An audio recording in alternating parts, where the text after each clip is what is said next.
বলছেন ইন্নাদ-দীনা ইনদাল্লাহিল ইসলাম, পৃথিবীর শ্রেষ্ঠ ধর্মের নাম ইসলাম। আল-ইয়াওমা আকমালতু লাকুম দীনাকুম ওয়া আতমামতু আলাইকুম নি'মাতি ওয়া রাদিতু লাকুমুল ইসলাম দীনা। ইকুটা কমাও। একমাত্র কমপ্লিট জীবন ব্যবস্থার নাম হলো ইসলাম, ঠিক কিনা বলেন? মানবতার ধর্ম ইসলাম, শান্তির ধর্ম ইসলাম, মুক্তির ধর্ম ইসলাম, ঠিক কিনা বলেন? যেখানে ইসলাম পৌঁছেছে, দিন পৌঁছেছে, যেই জনপদের মধ্যে মুসলমান আছে ওই জনপদের শুধু মুসলমানরাই শান্তিতে বসবাস করে না, অন্য ধর্মাবলম্বীরাও বসবাস করে। এই পৃথিবীর জমিনে একমাত্র মানবতার ধর্মের নাম ইসলাম। ইসলাম এমন একটা ধর্ম, ইসলাম ধর্মের অনুসারে মুসলমানেরা কখনো অন্য ধর্মাবলম্বীদের সাথে খারাপ আচরণ করে না, করে? যদি মুসলমানরা খারাপ আচরণ করত, এই মধুখালীতে অনেকগুলো হিন্দুদের মিষ্টির দোকান আছে না? হিন্দুদের মিষ্টির দোকান বন্ধ হয়ে যেত। কথা কয়। এই বাংলাদেশে 95% উপরে মুসলমান। মুসলমানরা যদি চাইতো এই দেশে কোনো হিন্দু বাস করতে পারতো না।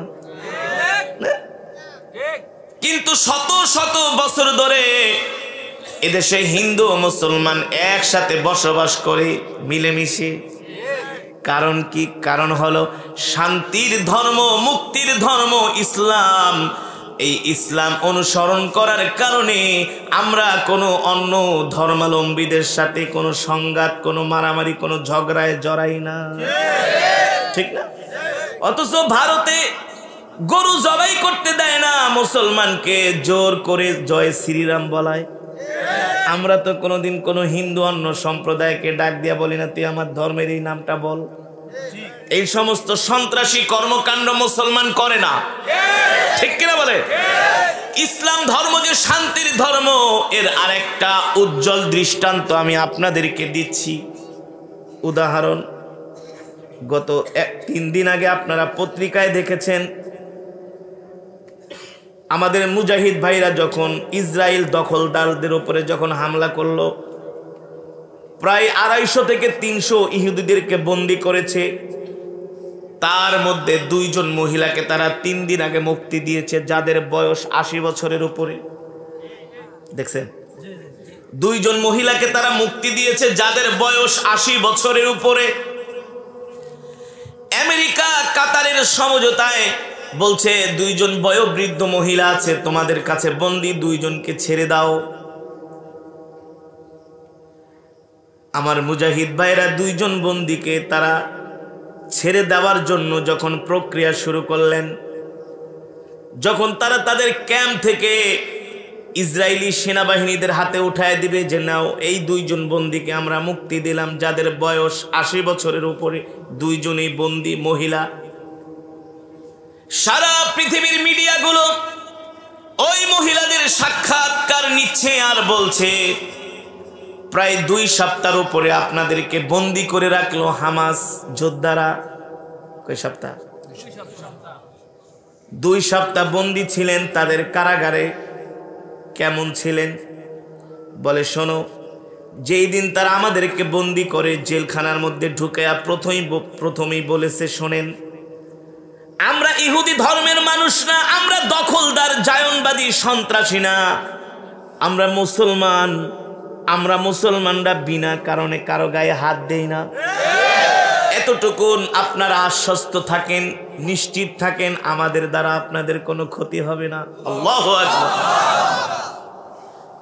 ওই 2 জন ইহুদি মহিলা বলেছেন হামাস যোদ্ধারা চাইলে আমাদেরকে না খাওয়ায় রাখতে পারতো, তারা নিজের হাতে আমাদেরকে খাবার খাইয়ে দিয়েছেন, তারা আমাদেরকে চিকিৎসা পর্যন্ত করেছেন, তারা আমাদের সাথে মানবতার আচরণ করেছে। অথচ আমেরিকার মিডিয়াগুলো, বিবিসি, সিএনএন, ফক্স নিউজ, আরো যতগুলো, আর বিশেষ করে আমাদের পাশের রাষ্ট্র কলকাতার কিছু চ্যানেল আছে যে দিদিরা পাঠ করে, সবটি হইল মিথ্যুকের বাচ্চা, মিথ্যুক, সবটি হলো হারামজাদা হারামজাদি। ওরা দেখবেন সব সময় শুধু মুসলমানদের বিরুদ্ধে নিউজ করে, মুসলমানদেরকে সন্ত্রাসী বানায়, যে মুসলমানরা নাকি গলা কাটে, হামাস যোদ্ধারা নাকি শিশুদেরকে গলা কাটছে, আগুনে পোড়ায় মারছে। সারা পৃথিবীর মিডিয়ার সামনে এগুলো প্রচার করছে। যখন ওই দুই মহিলা মিডিয়ার সামনে বক্তব্য দিচ্ছেন, না না না, মুসলিম মুজাহিদরা আমাদের সাথে কোনো রকম আচরণ করে নাই, বরঞ্চ আমাদেরকে তারা চিকিৎসা দিয়েছেন, আমাদেরকে তারা সেবা করেছেন। ছোট ছোট বাচ্চাদেরকে যোদ্ধারা নিজের হাত দিয়া ফিটার দিয়া দুধ খাইয়ে দিচ্ছেন। এই মানবতা পৃথিবীর কোন ধর্ম দেখাতে পারবে? যুদ্ধের ময়দান থেকে বন্দী করে নিয়ে এত সুন্দর আচরণ একমাত্র মুসলমান ছাড়া আর কেউ করতে পারে নাই। এ কারণে শান্তির ধর্মের নাম। যখন দুইজন মহিলা মিডিয়ার সামনে সাক্ষাৎকার দিচ্ছেন যে না, মুসলমানরা আমাদের সাথে ভালো আচরণ করেছে। আপনারা আরো একটা ভিডিওতে দেখেছেন, হামাস যোদ্ধারা যখন একটা বাড়ির মধ্যে ঢুকে পড়লো, একজন মহিলা তারা দুইটা বাচ্চাকে নিয়ে জড়ায় ধরে ভয়ে কাঁপতেছে, দেখছেন না? হামাস যোদ্ধারা বলতেছে, শোনো শোনো, আমরা মুসলমান, বিন্দুমাত্র তোমার কোনো ক্ষতি হবে না, আমরা তোমার কোনো ক্ষতি করব না। অথচ ওই ইহুদির বাচ্চারা প্রতিদিন বিমান হামলা করে করে নিরহ নিরস্ত্র, না নিরহ নিরস্ত্র মুসলমানদেরকে তারা বোম্পিং কইরা মারে। তার মানে ওদের ধর্মের কোনো অস্তিত্ব নাই, ওদের ধর্মের মধ্যে কোনো শান্তি নাই, ওদের ধর্মে আছে সন্ত্রাসী। ওদের কোনো রাষ্ট্র ছিল না, মুসলমানরা ওদেরকে থাকার জন্য জায়গা দিয়েছে, ঠিক না? আমি আপনাকে আদর কইরা ভালোবাসা আমার বাড়িতে জায়গা দিলাম, 2 দিন পর আপনি আমার লাথি মেরা বাইর করে দিলেন। ঠিক এই অবস্থা হলো ইসরায়েলিদের। যখন দুইজন মহিলা সাক্ষাৎকার দিচ্ছেন, ইসরায়েলের প্রেসিডেন্ট বলে, এতদিন যা করছি সব এই দুই মহিলায় শেষ করে দিছে। এতদিন আমরা মিডিয়ায় প্রচার করেছি মুসলমান সন্ত্রাস জঙ্গি, তারা মানুষকে আগুনে পোড়ায় মারে, জবাই করে মারে, মানুষকে তারা কষ্ট দেয়, মানুষের উপর নির্যাতন করে।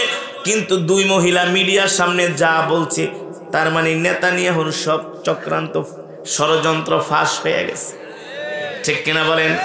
কারণ হলো ইন্নাদ-দীনা ইনদাল্লাহিল ইসলাম, শান্তির ধর্ম, মানবতার ধর্ম, মুক্তির ধর্মের নাম হলো ইসলাম। পৃথিবীর শ্রেষ্ঠ ধর্মের নাম। এবার আছেন, পৃথিবীর শ্রেষ্ঠ নবীর নাম কি? জনাবে মুহাম্মদুর রাসূলুল্লাহ সাল্লাল্লাহু। পৃথিবীর শ্রেষ্ঠ নবীর নাম মুহাম্মদুর রাসূলুল্লাহ সাল্লাল্লাহু আলাইহি ওয়াসাল্লাম। পৃথিবীর একজন খ্রিস্টান লেখক যার নাম হলো এইচ মাইকেল হার্ট। নাম কি? সে হলো একজন খ্রিস্টান লেখক এইচ মাইকেল হার্ট। 1000 মনীষীর জীবনী লিখেছেন। এর মধ্যে হিন্দু আছে, বৌদ্ধ আছে, খ্রিস্টান আছে, ইহুদি আছে, মুসলমান আছে। প্রত্যেকটা ধর্ম থেকে বড় বড় এক একজন মনীষী আছে না, তার জীবনীগুলো তিনি লিখেছেন। 1000 মনীষীর জীবনী লিখেছেন এইচ মাইকেল হার্ট। 1000 মনীষীর জীবনী লিখতে যায় তিনি সর্বপ্রথম 1 নম্বরের সূচির মধ্যে আপনার আমার নবীজির জীবনী লিখেছেন। আর আস্তে কোন সুবহানাল্লাহ। পৃথিবীর বড় বড় বিজ্ঞানী, সাহিত্যিক, দার্শনিক এইচ মাইকেল হার্টকে জিজ্ঞেস করলো, আমাদের খ্রিস্টান ইহুদি ধর্মের মধ্যে এত বড় বড় পণ্ডিত থাকতে, বিজ্ঞানী থাকতে, আপনি মুসলমানের নবীর নাম কেন 1 নম্বরে আপনি লিপিবদ্ধ করলেন, 1 নম্বরে তার জীবনীটা লিখলেন, কারণ কি? এইচ মাইকেল হার্ট একজন খ্রিস্টান লেখক। সে বলে, শোনো শোনো, আমি অনেক মনীষীর জীবনী স্টাডি করেছি, অনেক মনীষীর জীবনী পড়েছি, কিন্তু মুসলমানের নবী মুহাম্মদ সাল্লাল্লাহু আলাইহি সাল্লামের মতো এমন মহামানব পৃথিবীতে আসে নাই, আর কোনোদিন আসবেও না। একমাত্র সেই পৃথিবীতে শান্তি প্রতিষ্ঠা করতে পেরেছিলেন, ঠিক কিনা বলে? আর সব হলো অশান্তির মূল। সব হলো কি? এই যে আমেরিকা আজকে নিজেকে অনেক বড় গণতন্ত্রওয়ালা দাবি করে, মানবতা ফেরিওয়ালা দাবি করে, এগুলা সব হলো কসাই। আমেরিকার প্রেসিডেন্ট একটা কসাই, সারা পৃথিবীর কসাইগুলো এক হয়েছে, ঠিক না?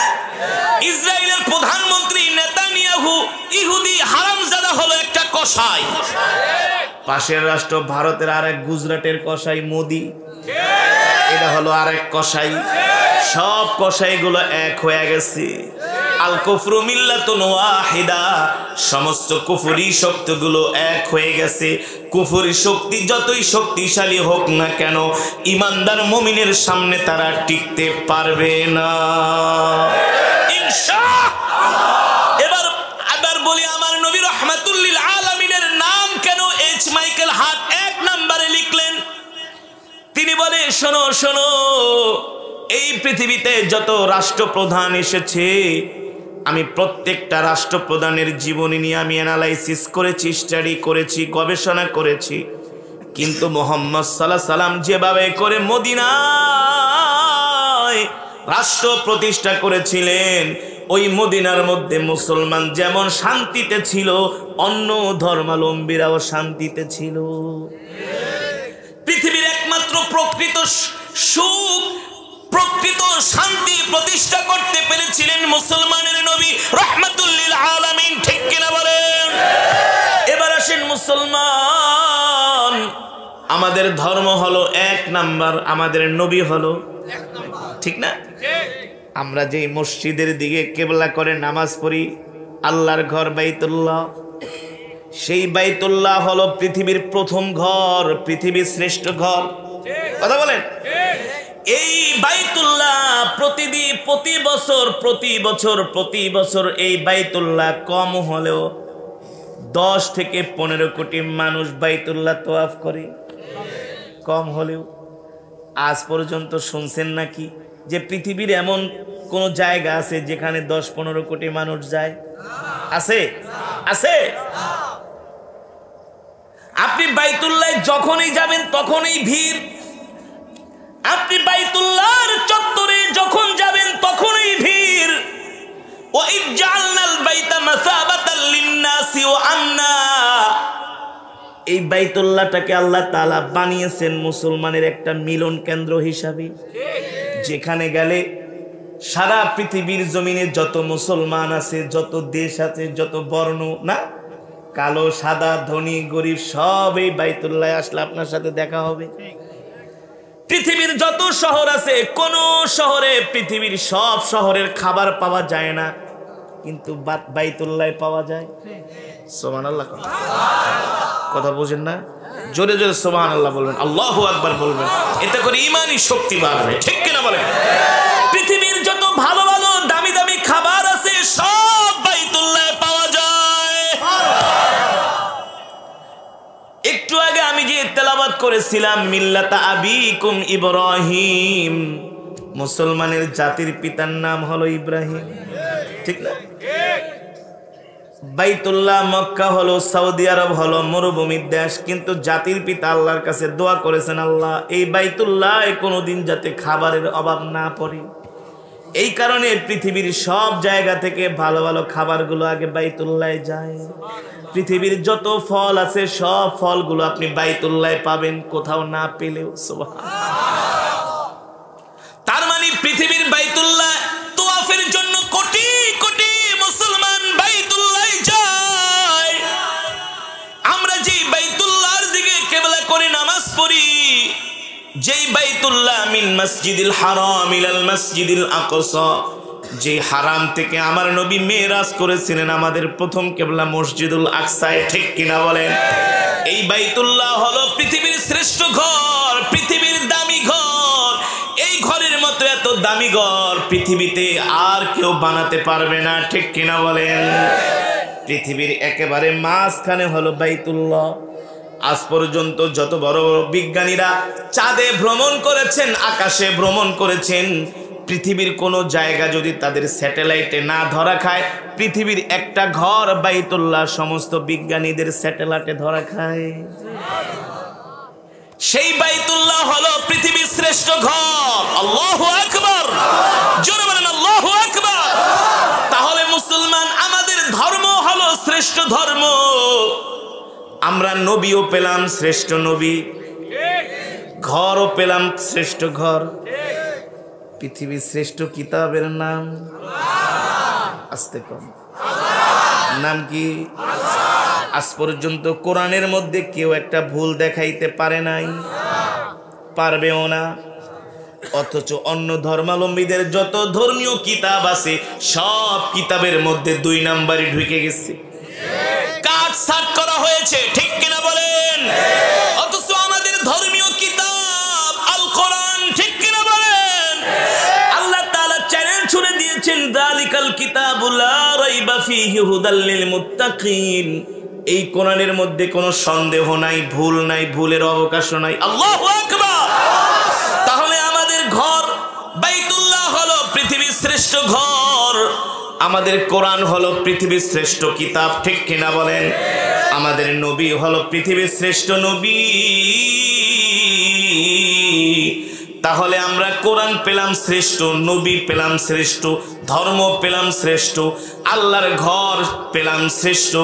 পৃথিবীতে আল্লাহ যত দামি সম্পদ দান করেছেন সব দামি সম্পদগুলো আল্লাহ মুসলমানের দেশে দান করেছেন। বর্তমানে ইসরায়েল যে যুদ্ধ করতেছে, ইসরায়েলের যুদ্ধ বিমান, ইসরায়েলের রণতরী, ইসরায়েলের সাবমেরিন, MiG-20, 35, MiG-20, 45, 61 যত বিমান আছে, ইসরায়েলের সব যুদ্ধ বিমানগুলো মুসলমানের তেলে চলে। MiG-20, 35 যে বিমানটা 1 ঘন্টায় তার 3500 লিটার তেলের দরকার। MiG-20, 65 যে বিমানটা 1 ঘন্টায় তার 5500 কিলো তেলের দরকার, 5500 কিলোমিটার। প্রতি ঘন্টায় তার 5500 লিটার তেল দরকার। তাদের যেই ট্যাঙ্কগুলো আছে, এই ট্যাঙ্কগুলো 1 ঘন্টা চলতে গেলে প্রায় 300 লিটার তেল লাগে। ইসরায়েল যে যুদ্ধ করতেছে, আমেরিকা যুদ্ধ করতেছে, এর 80% তেলের যোগান দেয় হইল মুসলমান দেশ। তারা মিশরের থেকে তেল কিনে, কুয়েত থেকে তেল কিনে, নাইজেরিয়া থেকে তেল কিনে, সৌদি আরব থেকে তেল কিনে, কাতার থেকে তেল কিনে। মুসলমান যদি আমেরিকা ইসরায়েলের কাছে তেল বিক্রি করা বন্ধ করে দেয়, ওদের অর্থনীতি পঙ্গু হয়ে যাবে, যুদ্ধ করার ক্ষমতা ওদের থাকবে না। কিভাবে থাকবে?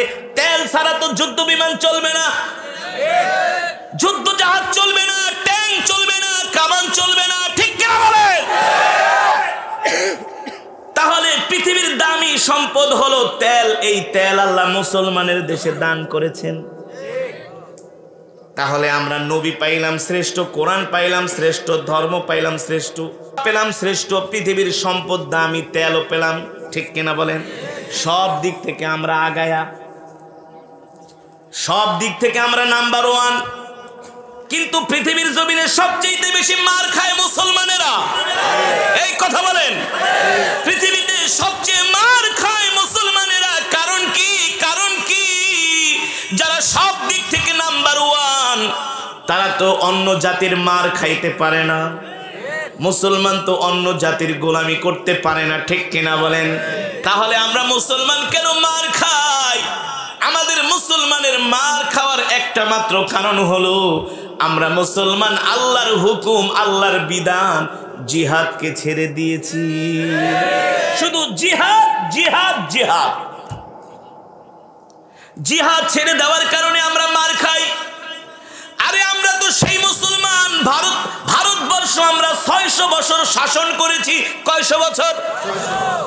ভারতের তাজমহল আমরাই বানিয়েছি, ভারতের খাসমহল, দেওয়ানি খাস, ভারতটাকে মনের মতো করে আমরা 700 বছর সাজিয়েছি।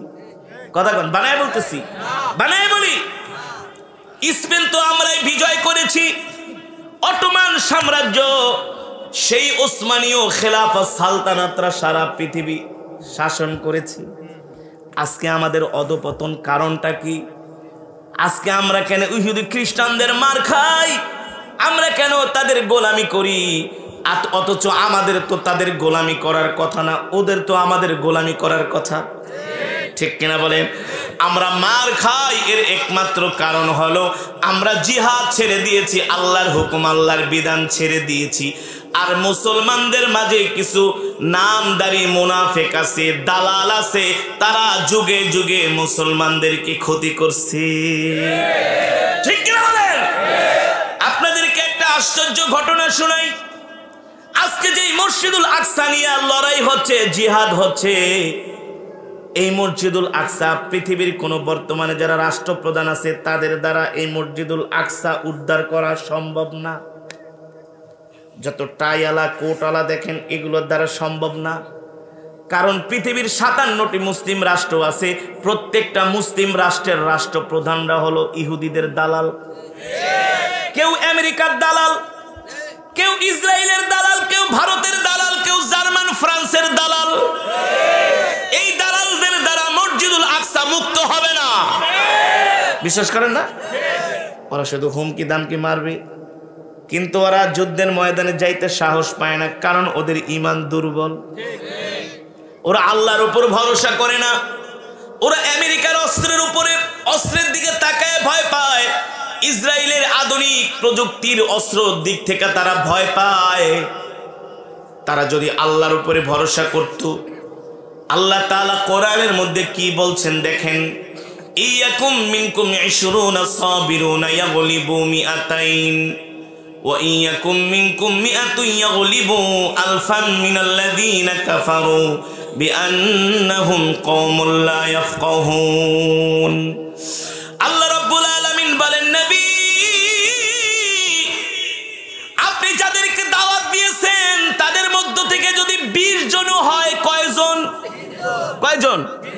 কোরআন থেকে বলতেছি, যদি ঈমান থেকে থেকে আল্লাহর কোরআনের কথা বিশ্বাস করবেন, যদি মুসলমান হয়ে থাকেন, যদি আপনি আল্লাহর উপরে অটল অবিচল বিশ্বাস থেকে থাকে, তাহলে ইয়াকুম মিনকুম 20 সাবিরুনা ইয়াগলিবু মিআতাইন ওয়া ইয়াকুম মিনকুম মিআতুন ইয়াগলিবু আলফাম মিনাল্লাযীনা কাফারু বিআন্নাহুম কওমুন লা ইয়াফকাহুন। আল্লাহ তাআলা ডাক দিয়া বলে, হাবিব আপনি যাদেরকে দাওয়াত দিয়েছেন, যারা কালেমা পড়ে মুসলমান হয়েছে, তাদের মধ্য থেকে যদি 20 জনও থাকে, 20 জন নিয়ে আপনি ময়দানে বের হয়ে যান, আমি আল্লাহ এই 20 জনকে 200 কাফেরের উপরে বিজয় দান করব। আল্লাহর কোরআন, ওয়াইয়াকুম মিনকুম মিআতুন ইয়াগলিবু আলফাম মিনাল্লাযীনা কাফারু বিআন্নাহুম কওমুন লা ইয়াফকাহুন। আর যদি আপনার কাছে 100 সাহাবী থেকে থাকে, মুজাহিদ থেকে থাকে, আপনি তাদেরকে নিয়ে ময়দানে বের হয়ে যান, আমি আল্লাহ 100 জনকে 1000 কাফেরের উপরে বিজয় দান করব। ইয়ানসুরকুম ফালা গালিবা লাকুম ইয়ানসুরকুম ফালা গালিবা লাকুম ওয়া ইয়াখযুলকুম ফামান যাল্লাযী ইয়ানসুরকুম মিন বা'দিহি ওয়া আলাল্লাহি ফালইয়াতাওয়াক্কালিল মুমিনুন। আল্লাহ তাআলা বলতেছেন, নবী আল্লাহ যদি আপনাকে সাহায্য করে, কাফেরদের কোনো ক্ষমতা নাই আপনাকে পরাজিত করার। কে বলছেন? আল্লাহ। ইয়ানসুরকুমুল্লাহু ফালা গালিবা লাকুম। আল্লাহ যদি তোমাদের সাহায্য করে, পৃথিবীর কোনো কাফেরের ক্ষমতা নাই তোমাদের পরাজিত করার।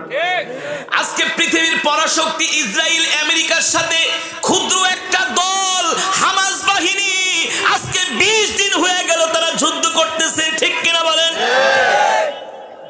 পৃথিবীর সব পরাশক্তিকে ডাইকা নিয়ে আসছে আমেরিকা রাতারাতি, আধুনিক অস্ত্র দিয়া তাদের উপর বোমা মারতেছে, কিন্তু 30,000-এর বাহিনীকে 6 লক্ষ সেনা তাদের সাথে পারতেছে না। ক্ষমতা দিয়েছেন কে? আল্লাহ। শক্তি দিয়েছেন কে? আল্লাহ। আজকে যুদ্ধের ময়দানে ইসরায়েল সবচেয়ে বড় বিপদে পড়ে গেছে, ওদের কয়েকশো সেনা আটক করেছে, বন্দী করেছে। আল্লাহু আকবার। আল্লাহ তাআলা বলে, নবী আপনি চিন্তা করবেন না, টেনশন করবেন না, আমি আল্লাহ আপনার সাথে আছি। আচ্ছা বলেন, আল্লাহর নবী যে যুদ্ধ করেছিলেন বদরের যুদ্ধ, সেখানে মুসলমানের সৈন্য সংখ্যা কত ছিল? আর কাফেরের সংখ্যা কত? এই 313 জনকে আল্লাহ তাআলা 1000 কাফেরের বিরুদ্ধে বিজয় দান করেছেন। সুবহানাল্লাহ বলে। আর জোরে বলেন সুবহানাল্লাহ। বিজয় পেয়েছে কি পেয়েছে না? আল্লাহ নবী 13 বছর মক্কায় দাওয়াত দিয়েছেন। 13 বছর, 1 বছর 2 বছর 3 বছর না, আল্লাহ নবী 13টা বছর মক্কার জমিনে কাফেরদেরকে দাওয়াত দিছে। বারবার শত শতবার আবু জেহেলের বাড়িতে গেছে, যে বলছে চাচা আবু জেহেল আপনি কালেমা পড়ে মুসলমান হয়ে যান। আবু জেহেল বলে ভাতিজারে আমি কালেমা পড়ে মুসলমান হব, শর্ত হলো তুমি যদি আকাশের চাঁদটাকে দ্বিখণ্ডিত করতে পারো আমি কালেমা পড়ে মুসলমান হয়ে যাব। আচ্ছা বলেন আল্লাহ নবীর কাজ কি আকাশের চাঁদ দ্বিখণ্ডিত করা? আল্লাহ নবী বলে চাচা যদি আমি আকাশের চাঁদ দ্বিখণ্ডিত করতে পারি আপনি কালেমা পড়ে মুসলমান হবেন কিনা? বলে ভাতিজা জীবনে যত মিথ্যা কথা বলছি আর বলবো না, তুমি আমাকে একটা সাহসী যুবকের ন্যায় পাবা, শুধু আকাশের চাঁদটাকে দ্বিখণ্ডিত করে দেখাও। কিন্তু আল্লাহর নবীর তো ক্ষমতা নাই আকাশের চাঁদ দ্বিখণ্ডিত করার। ক্ষমতা কার? জোরে বলেন কার? আল্লাহ জিব্রাইলকে পাঠিয়ে দিয়েছে, জিব্রাইল যাও আবু জেহেল আমার হাবিবকে লজ্জা দেওয়ার জন্য উদ্ভট প্রশ্ন করতেছেন, আকাশের চাঁদ দ্বিখণ্ডিত করতে হবে। আমার হাবিব তো আকাশের চাঁদ দ্বিখণ্ডিত করতে পারবে না, কারণ আকাশের চাঁদের মালিক তো আমার হাবিব না, আকাশের চাঁদের মালিক হলাম আমি আল্লাহ। যাও আমার হাবিব শুধু আকাশের চাঁদ দ্বিখণ্ডিত করবে না, আমি আল্লাহ আকাশের চাঁদের নামে একটা সূরা নাজিল করে দিলাম। কোরআনুল কারীমের মধ্যে আল্লাহ চাঁদের নামে একটা সূরা নাজিল করেছেন, সূরাতুল কমার। সূরাতুল জিবরাইল আয়েশা বলে হাবিব আল্লাহর নবী আপনি চিন্তা করবেন না, আবু জেহেলকে ডাক দিয়া শুধু শাহাদাতের আঙ্গুলিটা চাঁদের দিকে ইশারা করবেন, আল্লাহর কুদরতে চাঁদ 2 টুকরা হয়ে জমিনে পড়ে যাবে। রাহমাতুল্লিল আলামিন ডাক দিছে, ইয়া আম্মি তাআল আবু জাহেল আসেন, উনজুর ইলাল কমার, আসে আকাশের চাঁদের দিকে তাকান, আমি চাঁদ দ্বিখণ্ডিত করলে আপনি কালেমা পড়ে মুসলমান হবেন তো? আবু জেহেল বলে ভাতিজা একটু মিথ্যা কথা বলবো না, আমি তোমার হাতে হাত রেখে কালেমা পড়ে মুসলমান হয়ে যাব। আল্লাহর নবী বিসমিল্লাহ বলে তার শাহাদাতের আঙ্গুলিটা চাঁদের দিকে ইশারা করলেন, চাঁদ দ্বিখণ্ডিত হয়ে 1 টুকরা পড়ল জাবালে আবু কুবাইসের উপরে। আল্লাহু আকবার। আরেক টুকরা পড়ে গেল পাহাড়ের উপরে। এবার আল্লাহর নবী বলে চাচা দেখেন তো চাঁদ 2 খণ্ড হয়েছে কিনা। আবু জেহেল দেখে আকাশে চাঁদ নাই। আল্লাহর নবীর চেহারার দিকে তাকায় বলে ভাতিজারে এতদিন মনে করেছিলাম তুমি শুধু মানুষকে জাদু করো, এখন দেখি শুধু তুমি মানুষকে জাদু করো না, আকাশের চাঁদকেও তুমি জাদুর মধ্যে ফেলে দিয়েছো। বলেন নাউজুবিল্লাহ। আল্লাহর নবীকে মক্কার কাফেররা এমন কোনো কষ্ট নাই আমার নবীকে দেয় নাই। আমার নবী নামাজে দাঁড়িয়েছেন, মক্কার কাফেররা পচা উটের নাড়ি ভরে এনে নবীজির পিঠ মোবারকের উপরে চাপিয়ে দিয়েছেন। আল্লাহর নবী রাস্তা দিয়ে হাঁটেন, মক্কার কাফেরেরা পথের মধ্যে কাটা বিছায়া দেয়, আমার নবীকে মিথ্যাবাদী বলে গালি দেয়। 13 বছর আল্লাহর নবী মক্কার কাফেরদেরকে দাওয়াত দিলেন। এবার আল্লাহ তাআলা ডাক দিয়া বলে হাবিব 13 বছর দাওয়াত দিছেন, আর নরম নরম দাওয়াত দেওয়ার দরকার নাই, এবার একটু গরম হন। কি হন? আল্লাহর কোরআন দিয়া দলিল দিব, উযিনা লিল্লাযীনা ইউকাতালুনা বিআন্নাহুম যুলিমু ওয়া ইন্নাল্লাহা আলা নাসরিহিম লাকাদির। আল্লাহু আকবার। আল্লাহ তাআলা বলে নবী এবার লোহার রড নিয়ে ময়দানে বের হয়ে যান, কাফেরদেরকে এবার ইচ্ছামতো সাইজ করতে থাকেন। আল্লাহু আকবার। আপনি 313 জন নিয়ে ময়দানে বের হয়ে যান। ওয়ায়ুমদিদুকুম রাব্বুকুম বিখামসাতি আলাফিম মিনাল মালাইকাতি মুসাউমিন। আপনি শুধু 313 জন নিয়ে ময়দানে বের হয়ে যাবেন, আর আমি আল্লাহ আসমান থেকে আপনার জন্য 5000 ফেরেশতা পাঠিয়ে দিব।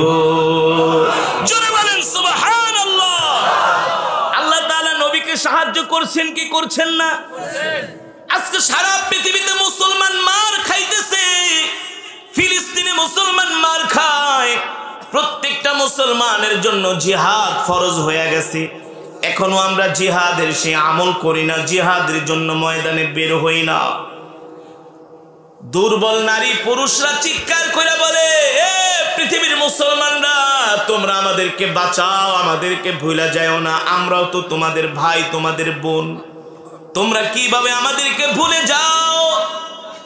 আল্লাহ তাআলা ডাক দিয়া বলে, ও নবী ওয়া মা লাকুম লা তুকাতিলুনা ফি সাবিলিল্লাহি ওয়াল মুস্তাদআফিনা রিজালি ওয়ান নিসাই ওয়াল উইলদানিল্লাযীনা ইয়াকুলুনা রব্বানা আখরিজনা মিন হাযিহিল ক্বরিয়াতিয যালিমি আহলুহা ওয়াজআল লানা মিন লাদুনকা ওয়ালিয়্যান ওয়াজআল লানা মিন লাদুনকা নাসীরা। আল্লাহ তাআলা কোরআনুল কারীমের মধ্যে বলেন, তোমাদের কি হলো? তোমরা কেন লড়াই করো না, জিহাদ করো না? দুর্বল নারী পুরুষ শিশুরা চিৎকার করে করে তোমাদের কাছে সাহায্য চায়, তোমরা কেন সাহায্য করো না? ঠিক কিনা বলেন? কি হয়েছে তোমাদের? তোমরা যদি জিহাদ না করো, আমি আল্লাহ তোমাদের উপরে অন্য একটা সম্প্রদায় চাপায়া দিব। তাই তো হচ্ছে, ঠিক না? ইহুদি খ্রিস্টানরা আমাদের উপরে এখন খবরদারি করে। আমাদের মুসলমান দেশে আইসা তারা আমাদের সব বিষয়ে নাক গলায়। কথা কন। একদল ভারতকে খুশি না করলে ক্ষমতায় থাকতে পারে না, আর একদল আমেরিকাকে। আরে তোরা কেন আমাদের উপরে খবরদারি করবি? আমরা মুসলমান, ঠিক কিনা বলেন? সৌদি আরবের ক্ষমতা টিকে না আমেরিকার সাথে সম্পর্ক না রাখলে। কারণ কি? কারণ কি? কারণ কি?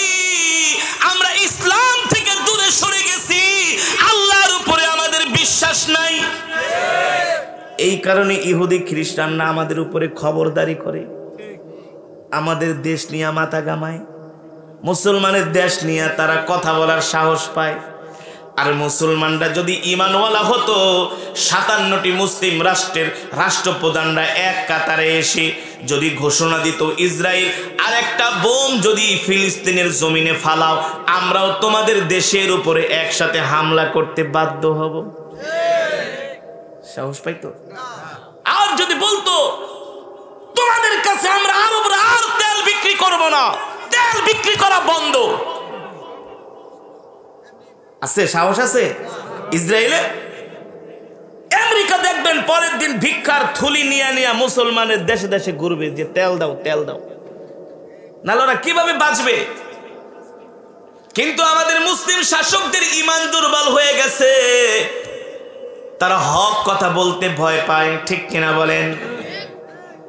আজকে মসজিদুল আকসা মুসলমানদের প্রথম কেবলা, এই কেবলা ইহুদিরা দখল করে রেখেছে, সেখানে মুসলমানদেরকে নামাজ পড়তে দেয় না। এর চাইতে মুসলমানের লজ্জার কিছু হতে পারে না? পারে? জোরে বলে। আমাদের মসজিদকে তারা তালা মেরে রেখেছে, সেখানে মুসলমানকে ঢুকতে দেয় না, নামাজ পড়তে দেয় না।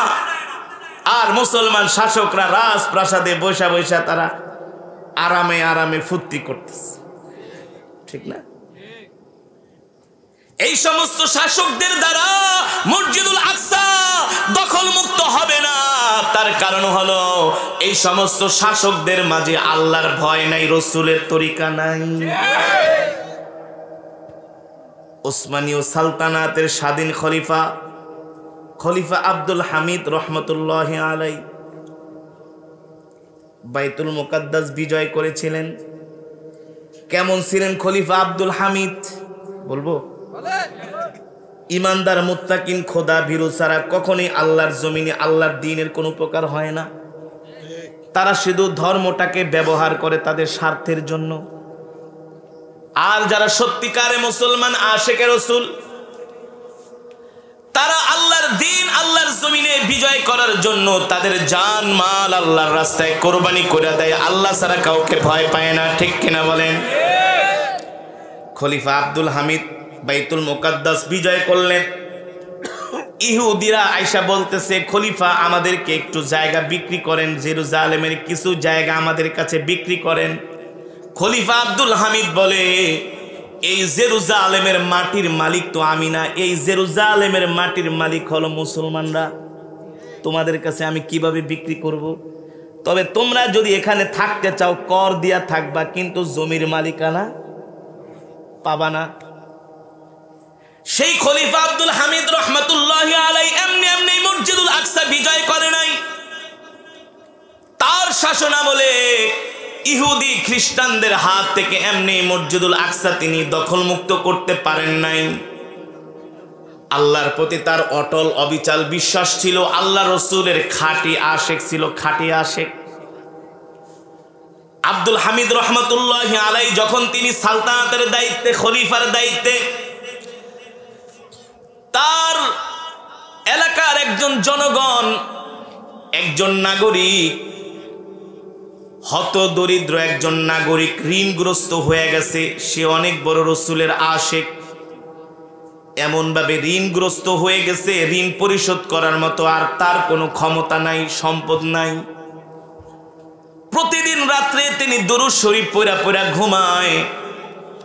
একদিন রাতে হঠাৎ করে আল্লাহর নবীর সাথে তার সাক্ষাৎ হয়ে গেল, ঘুমের ঘরে জিয়ারত নসিব হয়ে গেছে। রাহমাতুল্লিল আলামিন ডাক দিয়া বলে, শোনো, তুমি আমার আশেক, তুমি আমার নামে বেশি বেশি দুরূদ পড়ো, আমার সুন্নত মানো। আমি বুঝতেছি তুমি ঋণগ্রস্ত, ঋণ পরিশোধ করার মতো তোমার অর্থ নাই, সম্পদ নাই, কিন্তু শোনো, আগামীকাল তুমি আমার আরেকজন আশেক, তোমাদের যিনি খলিফা আব্দুল হামিদের রাজ দরবারে যাবা, যাই আমার সালাম দিবা। আল্লাহর নবী ওই আব্দুল হামিদের দেশের জনগণ তাকে বলে দিচ্ছে যে একজন নাগরিক, যে তুমি যে খলিফাকে আমার সালাম দিবা আর বলবা তোমার ঋণটা যাতে সে তার বাইতুল মাল থেকে কিছু অর্থ দিয়া যাতে তোমার ঋণটা পরিশোধ করে দেয়। এখন আপনি আমি যদি প্রধানমন্ত্রীর কাছে যাইয়া বলি, প্রধানমন্ত্রী, রাত্রবেলা আমি বঙ্গবন্ধুর স্বপ্ন দেখছি, সে বলছে আমার ঋণটা আপনি পরিশোধ করে দেন, মায়ের একটাও মাটিতে পড়বো? হ্যাঁ, আপনি যে বঙ্গবন্ধুকে স্বপ্ন দেখছেন, সে যে আপনাকে বলছে, তার একটা দলিল থাকতে হবে না, একটা প্রমাণ থাকতে হবে। আল্লাহর নবী বললেন, শোনো, তুমি আব্দুল হামিদের দরবারে যে আমার সালাম দিয়া বলবা, আল্লাহর নবী বলছি আমার ঋণগুলো আপনি যাতে পরিশোধ করে দেন। আর বলবা প্রতিদিন রাত্রে আব্দুল হামিদ ঘুমানোর আগে আমার নামে 1000 বার দুরূদ শরীফ পড়ে। সুবহানাল্লাহ। গতকাল রাত্রে সে আমার নামে দুরূদ শরীফ পড়ে নাই। আমি অপেক্ষায় ছিলাম আমার উম্মত আব্দুল হামিদ আমার আশেক আমার নামে দুরূদ পড়বে। দুরূদ এমন একটা আমল, যখন আল্লাহর নবীর নামে দুরূদ পড়া হয়, সাথে সাথে সেই দুরূদ মদিনাতুল মুনাওয়ারায় নিয়ে হাজির হয়ে যায় ফেরেশতারা। সুবহানাল্লাহ বলেন। দুরূদ এমন একটা আমল। ওই লোক খলিফার রাজপ্রাসাদে গেলেন, যায়া বললেন আমি খলিফার সাথে দেখা করব, কিন্তু খলিফার সাথে দেখা করা তো আর মুখের কথা না, গেলেই তো আর ঢুকতে দিবে না, দিবে? এখন তিনি ঘাটকে বলতেছেন, প্রহরীকে বলতেছেন, শোনো, তুমি খলিফাকে যায়া বলবা আল্লাহর নবী আমাকে খলিফার দরবারে পাঠাইছে। সুবহানাল্লাহ। খলিফা আব্দুল হামিদ রসুলের আশেক। যায়া প্রহরী বললেন যে হাপনা একজন লোক এসেছেন আমাদের এলাকার, একটা সাধারণ নাগরিক, সে আপনার সাথে দেখা করবে, আর বলেছে আল্লাহর নবী নাকি আপনাকে সালাম পাঠাইছে তার মাধ্যমে। সুবহানাল্লাহ। আব্দুল হামিদ রহমতুল্লাহি আলাইহি বসা ছিলেন, দাঁড়ায় গেলেন, বলো কি, ডাক দাও, কে আসছে আমার দরবারে? আল্লাহু আকবার। আয়েশা সালাম দিলেন, আসসালামু আলাইকুম ইয়া খলিফা, খলিফাতুল মুসলিমিন। হ্যাঁ, তাকায় আছে চেহারার দিকে, মানিকে মানিক চিনে, রতনে রতন চিনে, বুঝেন না? সেও রসুলের আশেক, সেও রসুলের। আপনি যদি রসুলের সুন্নাহ মানেন, রসুলের দুরূদ পড়েন, রসুলের আদর্শ আপনার মধ্যে থাকে, রসুলের চরিত্র আপনার মধ্যে ফুটে উঠবে, ঠিক কিনা বলেন? আখলাক ফুটে উঠবে। তাকায় আছি, কোথায় তোমার বাড়ি? আইনাল বিলাদ, বলে এই এলাকায় আমার বাড়ি, এখানে আমার ঘর। কেন আসছো? বলে আমি ঋণগ্রস্ত, আল্লাহর নবী আমাকে আপনার কাছে পাঠাইছে আমার ঋণগুলো পরিশোধ করে দেওয়ার জন্য। আব্দুল হামিদ রহমতুল্লাহ বলে, বলো কি? বলে হ্যাঁ। আরে আল্লাহর নবী তোমাকে আমার কাছে পাঠাইছে, কোনো প্রমাণ আছে নাকি? বলে আমার কাছে শক্ত একটা প্রমাণ আছে, দলিল আছে। বলে কি দলিল? আপনি প্রতিদিন ঘুমানোর আগে আল্লাহর নবীর নামে 1000 বার দুরূদ শরীফ পড়েন। বলে হ্যাঁ পড়ি। সুবহানাল্লাহ। হ্যাঁ পড়ি। গতকাল আপনি আল্লাহর নবীর নামে দুরূদ পড়েন নাই? আব্দুল হামিদ রাহমাতুল্লাহি আলাইহি কান্না করে দিয়ে বলে, হ্যাঁ, গতকালকে আমি প্যারা নবীজির নামে 1000 বার দুরূদ পড়তে পারি নাই। রাজ দরবারের কাজের চাপে আমি ভুলে গেছি, ঘুমায় গেছিলাম। আল্লাহ নবী বলছে আপনি দুরুদ পড়েন নাই, নবীজি আপনার দুরুদের অপেক্ষায় ছিল। সুবহানাল্লাহ। এই কথা বলার সাথে সাথে খলিফার চোখ দিয়া ঝরঝর করে পানি পড়তেছে। তাকে ডাক দিয়া টাইনা বুকের মধ্যে জড়ায় ধরে বলছে, আমার নবী তোমাকে আমার কথা কি বলছে বলো। বলছে আপনি গতকালকে আল্লাহর নবীর নামে 1000 বার দুরুদ আপনি পড়েন নাই। তিনি তার অর্থমন্ত্রীকে বলেন 1 থলে দিনার নিয়ে আসো। 1 থলে আইনা তার হাতে দিয়া বলে, আবার বলে আমার নবী আমার নামে কি বলেছেন। সুবহানাল্লাহ। কোন প্রিয় মানুষ যদি আপনাকে কোনো কথা বলে, সেই কথা বারবার কথা কয় না, শুনতে মন চায় না? বারবার শুনতে মন চায়, রেকর্ড শুনতে মন চায়, ঠিক কিনা বলে? প্যারে হাবিব আমার নামে কি বলছে বলো। বলে আল্লাহর নবী বলেছেন গতকালকে আপনি নবীজির নামে 1000 বার দুরূদ পড়ো নাই। অর্থমন্ত্রীকে বলে আর একটা দিনারের থলে দাও, দিয়া বলে নাও। আবার বলো আল্লাহর নবী আমার নামে কি বলেছেন। বলছে আপনি গতকালকে আল্লাহর নবীর নামে 1000 বার দুরূদ পড়েন নাই। 3 বার বলার পরে আবার আরেক থলে দিনার মুদ্রা দিয়া বলছে, শোনো শোনো, আমি আমার জীবনের চাইতে আল্লাহর নবীকে ভালোবাসি। আমি আমার জীবনের চাইতে আল্লাহর নবীকে ভালোবাসি। আমি শুধু তোমাকে 3 থলে দিনার দিতাম না, আমার যদি দেওয়ার মতো আরো অর্থ থাকতো তাও আমি তোমাকে দিতাম। কারণ তুমি আমার রাসূলের এমন একটা সুসংবাদ আমাকে শুনিয়েছো। কেমন ছিল মুসলমানদের খলিফারা? এই কারণেই তো তারা আল্লাহ ছাড়া কাউকে ভয় পায় নাই, ঠিক কিনা বলেন? কাফের মুশরিক বেদিনের সামনে তারা মাথা নত করে নাই। তারা আল্লাহ রসুলকে ভালোবাসছে। আল্লাহ রসুলের আদর্শ গ্রহণ, আখলাক গ্রহণ করার কারণে সারা পৃথিবীর কাফের বেঈমানরা তাদেরকে ভয় পেয়েছে, ঠিক না ভাই? এখন আমাদের সেই মুসলমান শাসকদের মাঝে আল্লাহ রসুলের ভয় নাই, ইসলাম নাই, দিন নাই, ধর্ম নাই, যে যে আছে যার যার ক্ষমতা নিয়া, ঠিক না? সৌদি আরবের বাদশা ভয় পায় যুদ্ধে গেলে আবার যদি রাজতন্ত্রটা ছুটা যায়। মিশরের যে প্রেসিডেন্ট আছে সিসি, এরা তো আমেরিকার দালাল। সেই ব্রাদারহুডের যিনি প্রেসিডেন্ট ছিলেন মোহাম্মদ মুরসি, তাকে জোরপূর্বক ক্ষমতা থেকে নামায়া জেলখানার মধ্যে ঢুকায় তাকে শহীদ করে দিয়েছে। এই সমস্ত তাগুতদের দ্বারা মসজিদুল আকসা উদ্ধার হবে না। তবে ইনশাআল্লাহ হতাশ হওয়ার কোনো কারণ নাই, হতাশ হওয়ার কোনো কারণ নাই। মুসলমান অনেক মার খেয়েছে, সামনে থেকে আর মার খাবে না। এখন মুসলমান ঘুরে দাঁড়াচ্ছে। আফগানিস্তান শাসন হয়ে গেছে, স্বাধীন হয়ে গেছে।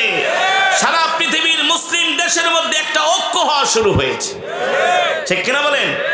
হামাস এই হামলাটা না করলে বুঝতাম না যে মুসলমান এত ভালোবাসে ফিলিস্তিন, ঠিক না? মা বোনরা রোজা রাখতেছে। তাহলে আমরা যে পরিস্থিতিতে আছি, আমাদের তো জিহাদ করার দরকার ছিল, কিন্তু আমরা তো করতে পারি না। আমরা এখন আমাদের ভাইদের জন্য আমরা কি করব? আমরা আমাদের ভাইদের জন্য বেশি বেশি করে নফল রোজা রাখবো। রাজি আছেন? বেশি বেশি করে নফল নামাজ পড়বেন, লম্বা লম্বা সেজদা দিয়া তাদের জন্য দোয়া করবেন, আর বলবেন আল্লাহ আল্লাহ আপনি আমার ফিলিস্তিন ভাইদেরকে সাহায্য করেন, আল্লাহ গায়বী মদদ দান করেন, ঠিক কিনা বলেন? এইভাবে তাদের জন্য দোয়া করবেন। আর একটা সবচেয়ে বড় কাজ হলো, ইসরায়েলি যত পণ্য আছে এগুলো আমাদের বয়কট করতে হবে। Coca Cola, 7 Up, Fanta, Rin, Surf Excel, KitKat chocolate, তারপরে নেসলে, এমন ইউনিলিভারের যত মাল আছে, ইউনিলিভার কোম্পানি, এই সব মালগুলো বয়কট করবেন, এগুলো কিনবেন না। রাজি আছেন? রাজি আছেন? ওরা আমাদের দেশে এই প্রোডাক্টগুলো বিক্রি করে এর 1% দিয়ে ওরা অস্ত্র কিনা, সেই অস্ত্র দিয়ে আবার তারা মুসলমানদেরকে মারে। সারা পৃথিবীর 250 কোটি মুসলমান যদি ওদের পণ্যগুলো বয়কট করে দেয়, দেখবেন ওদের অর্থনীতি এমনি তলানিতে চলে যাবে। আর আমেরিকার অবস্থা এখন ভালো না, ইসরায়েলের অর্থনৈতিক অবস্থাও ভালো না। মুসলমান যদি ঐক্যবদ্ধ হয়ে ওদের পণ্যগুলো বয়কট করে, বোমা কিনার টাকা ওদের আর থাকবে না। হারামজাদারা ভাতই খাইতে পারবে না, আবার বোম বানাইবে কোত্থেকে?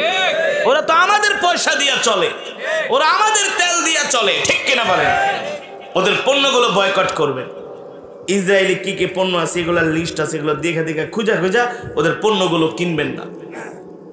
কোকাকোলা না খায়া মোজো খাবেন, মোজো বাংলাদেশি পণ্য। জিরা পানি খাবেন, ওইটা ভাল লাগবে না। কোকোকোলা, 7 আপ, যে খুঁজে এই আমেরিকান কি কোম্পানি আছে, বিদেশি কি, বিদেশের আমেরিকারা যদি কুত্তার গো যদি প্যাকেট করে বাংলাদেশে পাঠায়, এডি বাঙালিদের কাছে মনে হয় 1 নাম্বার পণ্য। বেহায়া, বেশরম, বেলজ্জা কোথাকা, ঠিক কিনা বলেন? এখনো সময় আছে, ওদের পণ্য বয়কটের মাধ্যমে ফিলিস্তিনি ভাইদের পাশে আমাদের দাঁড়াতে হবে।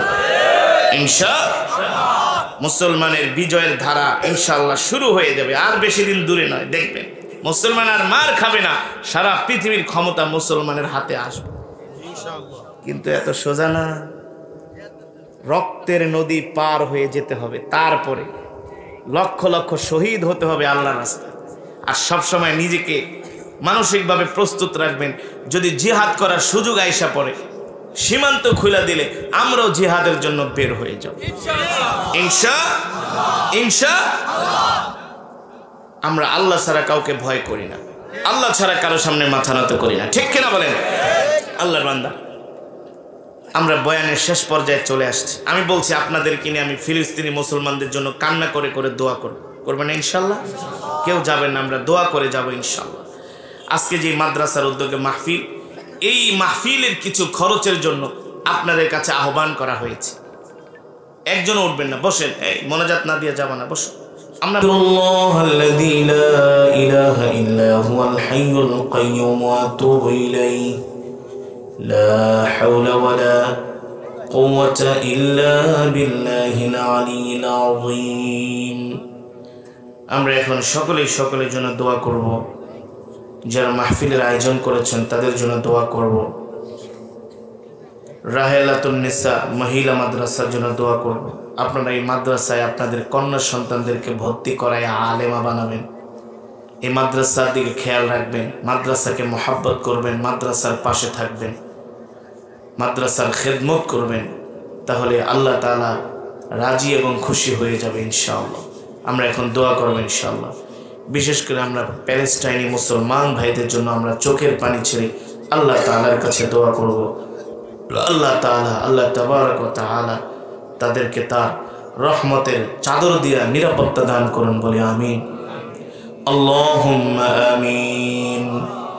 আলহামদুলিল্লাহি রাব্বিল আলামিন, والصلاة والسلام على سيد الأنبياء والمرسلين وعلى آله وصحبه أجمعين. ربنا ظلمنا أنفسنا وإن لم تغفر لنا وترحمنا لنكونن من الخاسرين. ربنا آتنا في الدنيا حسنة وفي الآخرة حسنة وقنا عذاب النار. يا أول الأولين يا آخر الآخرين يا ذا القوة المتين يا راحم المساكين يا أرحم الراحمين يا أرحم الراحمين يا أرحم الراحمين يا علي يا عظيم يا حليم يا كريم. মাবুদ মাওলা গো, মেহেরবানি করে আজকের এই মাহফিলকে কবুল আর মঞ্জুর করে নেন।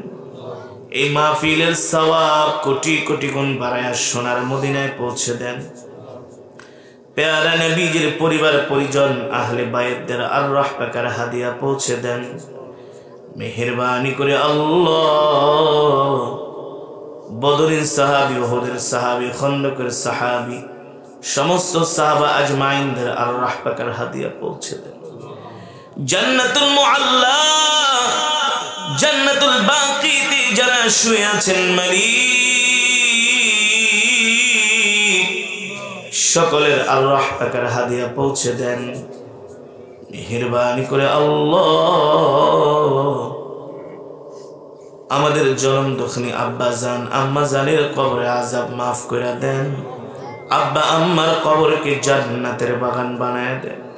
আয় আল্লাহ, মেহেরবানি করে এই ফিলিস্তিনের জমিনে আমাদের মুসলমান ভাইদের উপরে আল্লাহ আপনি রহমত নাজিল করেন। আয়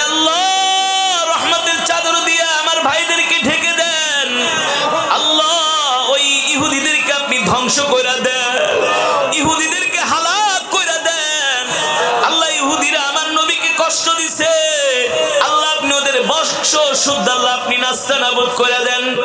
আল্লাহ ইহুদিদেরকে আপনি মাটির সাথে মিশায় দেন। সারা পৃথিবীর কুফরি শক্তিগুলোকে আল্লাহ আপনি ধ্বংস করে দেন। আমার মুজাহিদ ভাইরা জিহাদ করতেছে, আল্লাহ আপনি তাদেরকে আসমান থেকে গায়েবী সাহায্য দান করুন।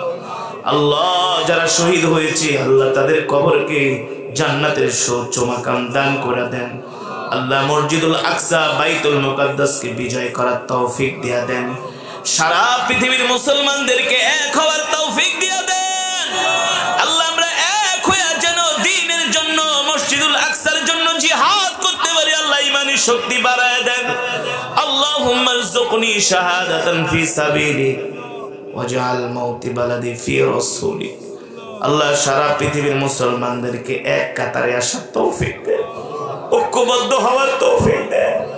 আল্লাহ আপনার পবিত্র বিধান, হুকুম, জিহাদের বিধান যেন আমরা কায়েম করতে পারি, আল্লাহ তৌফিক দিয়া দেন।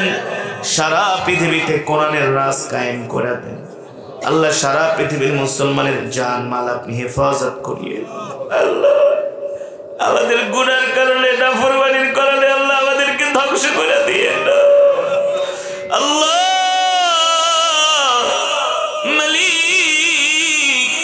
আমাদের বদগুমানির কারণে ইহুদি খ্রিস্টানদেরকে আমাদের মাথার উপর চাপায়া দিয়েন না।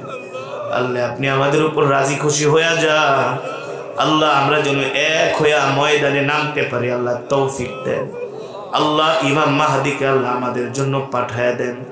সারা পৃথিবীর প্রতিটা ইঞ্চি ইঞ্চি জমিনে যেন কোরআনের রাজ কায়েম করতে পারি, তৌফিক দিয়া দেন। আয় আল্লাহ এই মাহফিলকে কিয়ামত পর্যন্ত কবুল করে নেন। যে মাদ্রাসার উদ্যোগে মাহফিল, এই মাদ্রাসাকে কবুল করে নেন। যারা মাহফিলে 1 টাকা থেকে 1000 টাকা দান করেছেন সকলের দানকে কবুল করে নেন। যারা মাহফিলের আয়োজন করেছেন আল্লাহ তাদেরকে কবুল করে নেন। অত্র এলাকার গোরস্থানে যত মুর্দিগান শুয়ে আছে সমস্ত কবরবাসীর কবরে আযাব মাফ করে দেন। আল্লাহ আমার কলিজার টুকরা যুবক ভাইদেরকে আল্লাহ দ্বীনের জন্য, ইসলামের জন্য কবুল করে নেন। আয় আল্লাহ যে যে উদ্দেশ্য নিয়ে হাত উঠিয়েছে সকলের মনের নেক আশাগুলো পূর্ণ করে দেন। অনেক মা বোনেরা হাত উঠেছে, আল্লাহ মা বোনদেরকে মাফ করে দেন। যার মনে যত আশা আছে আল্লাহ সমস্ত নেক আশাগুলো আল্লাহ আপনি পূরণ করে দেন। আল্লাহ যারা ঋণগ্রস্ত ঋণ পরিশোধ করার তৌফিক দিয়ে দেন। আল্লাহুম্মা কফিনি বিহালালিকা আন হারামিকা ওয়া আগনিনি বিফাদলিকা আম্মান সিওয়াক। রব্বি ইন্নী লিমা আনজালতা ইলাইয়া মিন খাইরিন ফাকির। রব্বি আন্নী মাসসানি আদ-দুররু ওয়া আনতা আরহামুর রাহিমিন। আল্লাহুম্মা ইন্নী আসআলুকা বিআন্নী আশহাদু আন্নাকা আনতাল্লাহ লা ইলাহা ইল্লা আনত আল আহাদুস সামাদ আল্লাযী লাম ইয়ালিদ ওয়া লাম ইউলাদ ওয়া লাম ইয়াকুল লাহু কুফুয়ান আহাদ। ইন্না লিল্লাহি ওয়া ইন্না ইলাইহি রাজিউন। اللهم أجرني في مصيبتي وأخلف لي خيرا منها. حسبنا الله ونعم الوكيل، نعم المولى ونعم النصير. اللهم إنا نجعلك في نحورهم ونعوذ بك من شرورهم. يا حي يا قيوم برحمتك أستغيث. يا حي يا قيوم برحمتك أستغيث. يا ذا الجلال والإكرام، يا ذا الجلال والإكرام، يا ذا الجلال والإكرام. اللهم اغفر لي وارحمني واهدني وارزقني. اللهم ارزقني شهادة في سبيلك واجعل موتي في بلد رسولك. ربنا آتنا في الدنيا حسنة وفي الآخرة حسنة وقنا عذاب النار. أي رب كريم এতক্ষণ যে দোয়াগুলো করলাম সব দোয়াগুলোকে আল্লাহ আপনি কবুল আর মঞ্জুর করে নেন। ربنا أفرغ علينا صبرا وثبت أقدامنا وانصرنا على القوم الكافرين. ربنا أفرغ علينا صبرا وثبت أقدامنا وانصرنا على القوم الكافرين. আল্লাহ এতক্ষণ পর্যন্ত যে তেলাওয়াত বয়ান করলাম সবগুলোকে আল্লাহ আপনি কবুল আর মঞ্জুর করে নেন। সমস্ত ইবাদত আমলকে আল্লাহ কবুল করে নেন। মেহেরবানি করে আমাদের দেশের উপরে খাস রহমত বরকত নাজিল করে দেন। আল্লাহ আমাদের দেশ থেকে মারামারি কাটাকাটি হানাহানি হিংসা বিদ্বেষগুলো দূর করে দেন। আয় আল্লাহ মেহেরবানি করে মালিক, যে যে উদ্দেশ্য নিয়ে আল্লাহ গভীর রজনীতে হাত উঠেছে আপনি তো ভালো জানেন, আপনার তো আর জানতে বাকি নাই। একজনকেও খালি হাতে ফিরায় দিয়েন না। সকলের মনের নেক আশা তামান্নাগুলো আল্লাহ কবুল করে নেন। আমাদের দেশ থেকে মারামারি কাটাকাটি হানাহানি হিংসা বিদ্বেষগুলো দূর করে দেন। আমাদের দেশের মধ্যে আল্লাহ আপনি শান্তি দিয়া দেন, পারস্পরিক ভালোবাসা সম্প্রীতি আল্লাহ বাড়ায় দেন। আল্লাহ মেহেরবানি করে মালিক সারা পৃথিবীর মুসলমানদেরকে এক এবং নেক হওয়ার তৌফিক দিয়া দেন। আয় আল্লাহ আপনার কাছে ফরিয়াদ, মৃত্যু তো হবে, এই মৃত্যুটা আল্লাহ জিহাদের ময়দানে দিয়েন। আল্লাহ রমজান মাসে রোজা অবস্থায় মৃত্যু দিয়েন, কোরআন তেলাওয়াত অবস্থায় মৃত্যু দিয়েন, সেজদা অবস্থায় মৃত্যু দিয়েন। নাফরমান বেঈমান বানায়া কবরে ডাক দিয়েন না, জাহান্নামী বানায়া কবরে ডাক দিয়েন। বারবার মক্কা মদিনায় যাওয়ার তৌফিক দিয়েন। হালাল রিজকের ফয়সালা করে দেন। দুনিয়ার সমস্ত অশান্তি পেরেশানিগুলো দূর করে দেন। আল্লাহ আপনি আমাদের সকলের ঘরের মধ্যে শান্তি দিয়ে দেন। দুনিয়ার সমস্ত আল্লাহ জালেমের জুলুম থেকে শত্রুতামি থেকে আমাদের হেফাজত করি। সুবহান রাব্বিকা রাব্বিল ইজ্জাতি আম্মা ইয়াসিফুন ওয়া সালামুন আলাল মুরসালিন ওয়ালহামদুলিল্লাহি রাব্বিল আলামিন।